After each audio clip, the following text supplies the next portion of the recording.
जय महाराष्ट्र. मी मनू विश्वकर्मा. आता काही अडचणी होती तर आपले वशिम भाऊ आणि अशरफ भाऊ हे लोक बोलले मला की मनू असं आहे, आता आम्ही करायचे काय. तर माझे पण तेच म्हणणं आहे की जर डहाणूमध्ये ही परिस्थिती तुम्ही आणत असतील तर लोकांनी आम जनता करायची काय. पैसे कुठून आणायच्या. रस्ता तुम्ही गेले खराब. आता लोकांच्या म्हणजे लोक आमच्याकडे 24 तास येत राहतात की म्हणून आता मी गेल्या तिसऱ्या दिवशी बहुतेक तिकडे गेलेला, 3 दिवस झाले बहुतेक मला तिकडे जाऊन. तर मी गेला तर तिकडे मला असं म्हणजे मला कोणी बोललं नाही. मी सहज रस्त्यावरती गेला तर मला असं वाटलं की करोना चालू आहे का काय परत. तर ते बघितलं तर ते रस्त्यांची एवढी वाट लावून ठेवलेत की धूल माती एवढी म्हणजे बेकार परिस्थिती करून ठेवलीत. तर लोकांनी करायचे तर करायचे काय. मला लोक बोलतात की म्हणून काय करायचे आता तुम्हाला सांगता. आम्ही भरपूर लोकांकडे गेले, त्यांचं एकच म्हणणं आहे की आम्ही करू असं.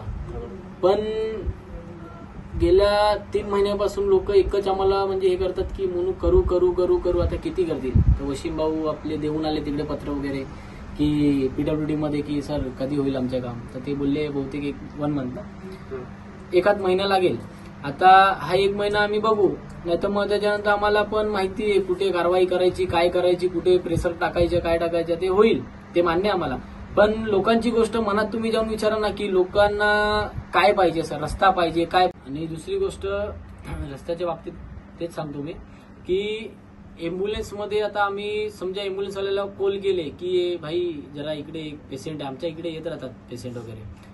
तर तो बोलतो आम्ही वसईला आहे, बोलतो बोईसरला आहे.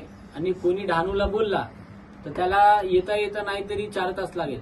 एवढी रस्त्याची म्हणजे परिस्थिती वाईट आहे. तर आम्ही भरपूर वेळे इकडे तिकडे गेलेत. काय करायचं. तर वसिम भाऊ वगैरे आम्ही सगळे मिळून गेलेत. आता बघू जरा काय होतो असं. आणि तुम्हाला जर काही तक्रार असेल तर आम्ही आहोत. काय तुम्हाला असं म्हणजे कोणाच्या काय प्रॉब्लेम्स असेल काय असेल तर तुम्ही येऊ शकता आमच्याकडे. बिनधास्त तुम्ही या. काय असेल तुमची अडचणी आम्ही सोल्व करून देऊ. आणि हे कोणाच्या म्हणजे आम्ही पॉलिटिकल जात नाही किंवा कोणत्या नेत्याला आम्ही म्हणजे टार्गेट करत नाही. जे काय असेल जर तुम्हाला असं वाटत असेल की आम्हाला म्हणजे यांच्यासोबत काम करायचं आहे तर तुम्ही बिनधास्त मोस्ट वेलकम. आणि राहिली गोष्ट रस्त्याची तर ते आम्ही करू. जय हिंद, जय महाराष्ट्र.